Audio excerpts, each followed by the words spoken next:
Olá pessoal, tudo bem com vocês? Eu me chamo Diego Armando e minha dupla João Miguel iremos falar da geração dos computadores. Oi, eu sou o Miguel e eu vou falar um pouco agora sobre a primeira geração de computadores. Bem, a primeira geração ela data de 1944 até 1959. Ela marcou o início da computação digital com a tecnologia de válvulas termoiônicas, que eram o cérebro dos computadores na época.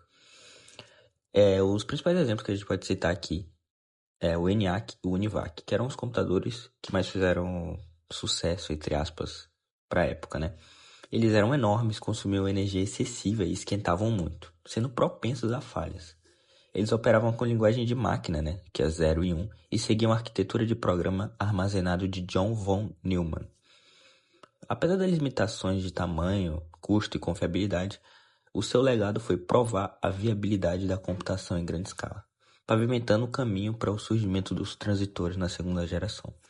Ou seja, a primeira geração ela era bem limitada em questão de processamento e principalmente em questão de arquitetura. Para você ter um computador era bem difícil, era uma sala inteira.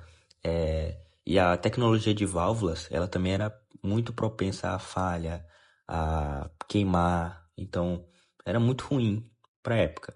Mas ela foi importante de qualquer jeito, porque ela deu início ao legado e graças a ela a gente vai poder evoluir para o que a gente vai ver mais para frente aqui. Já na segunda geração de computadores, que vai aproximadamente de meados da década de 1950 até meados da década de 1960, a grande revolução foi a troca das válvulas eletrônicas pelos transistores. Isso deixou as máquinas bem menores, mais rápidas, mais confiáveis e com bem menos aquecimento e consumo de energia.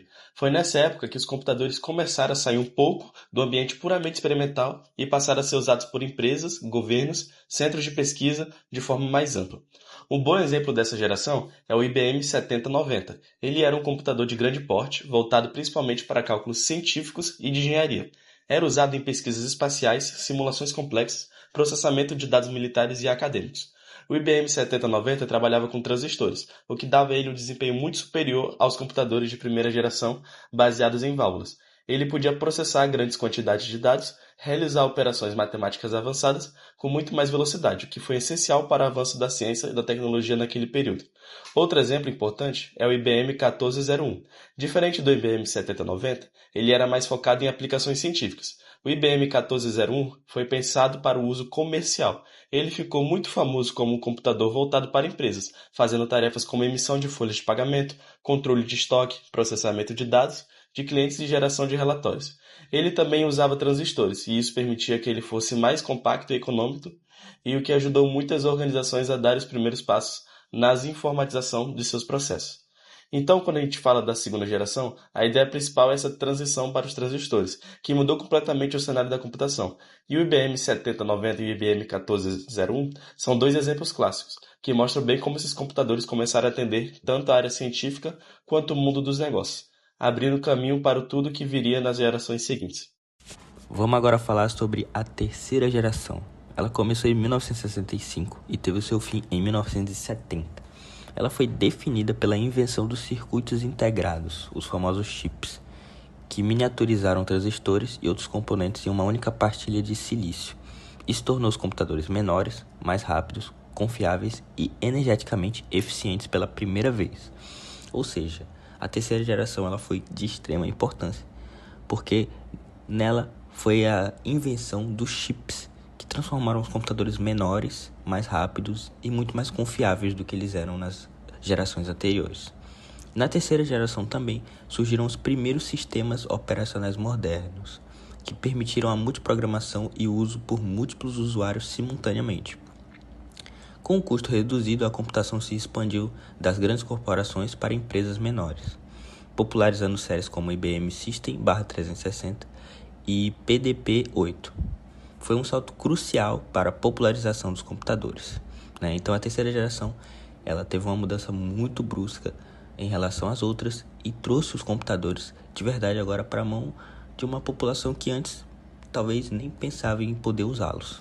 Na terceira geração também, os teclados passaram a compor os computadores, que também é uma mudança que até hoje a gente pode notar. Já na quarta geração de computadores, que começa ali na década de 1970 e segue pelos anos 1980, a grande mudança foi o uso intenso dos microprocessadores. Em vez de vários componentes separados, agora o cérebro do computador passava a ser um único chip, concentrando milhões de transistores.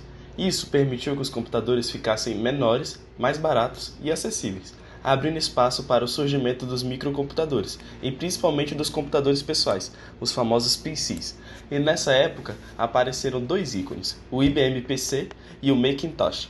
O IBM PC, lançado nos anos de 1980, foi um marco porque ajudou a popularizar o computador pessoal no ambiente de trabalho e em casa. Ele usava microprocessador, tinha suporte a vários periféricos e, o mais importante, criou um padrão que outras empresas começaram a copiar. Isso fez com que surgissem muitos compatíveis com o IBM PC, espalhando ainda mais o uso do computador no mundo dos negócios, escritórios e até para uso doméstico. Já o Macintosh, da Apple, também lançado nos anos 1980, se destacou por trazer uma proposta diferente. Ele popularizou a interface gráfica, com janelas, ícones e o uso intenso do mouse. Em vez de depender apenas de comandos de texto, isso deixou o computador muito mais amigável para o usuário comum, aproximando a tecnologia das pessoas que não eram técnicas ou programadoras. Então, quando a gente fala da quarta geração, a ideia é computadores menores, baseados em microprocessadores, chegando cada vez mais às casas e empresas. O IBM PC e o Macintosh são dois exemplos clássicos dessa frase, mostrando como o computador saiu do ambiente restrito e passou a fazer parte do dia a dia das pessoas. Bem, agora vamos falar sobre a quinta e última geração, pelo menos até o momento. Ela data de 1980 até os dias atuais e provavelmente até o futuro. Por quê? Porque a quinta geração, o foco dela é a inteligência artificial. E é uma coisa que vem crescendo cada vez mais. Então, provavelmente, no futuro, a quinta geração vai expandir ainda mais esse processo. Mas vamos falar sobre o que ela já fez. Bem, diferente das outras gerações, o foco dela é bastante no software, no aprendizado de máquina, e não tanto em evoluir a parte física dos computadores, digamos assim. Porém, isso não significa que eles não tenham nenhuma mudança. Na quinta geração, passou-se a usar os supercondutores, os processadores eles ficaram muito menores, o que obviamente tornou os computadores ainda mais rápidos do que eles já eram. Mas enfim, como eu disse, o foco é a inteligência artificial e o aprendizado de máquina. E graças a esses estudos e essa evolução, na quinta geração é onde surgem as principais inteligências artificiais que são usadas hoje em dia. O principal exemplo que a gente pode citar são os chatbots, que surgiram aí como o ChatGPT, Gemini, o DeepSeek, entre outros, que podem te ajudar. Outras características que tornam um computador inteligente, como reconhecimento facial, reconhecimento digital, né? Enfim, diversas outras coisas. A quinta geração, ela pode ser definida como a era da inteligência artificial e provavelmente ela vai ainda dar muitos frutos para a computação. Esse foi o nosso trabalho sobre gerações de computadores. Eu espero que tenha ficado claro o que a gente explicou aqui. O principal objetivo do trabalho era esclarecer as tecnologias que eram usadas e como elas foram evoluindo ao decorrer dos anos, para a gente entender as tecnologias que já passaram e as tecnologias que são usadas nos dias de hoje, o que é de muita importância para o nosso curso. Obrigado pela atenção e até a próxima.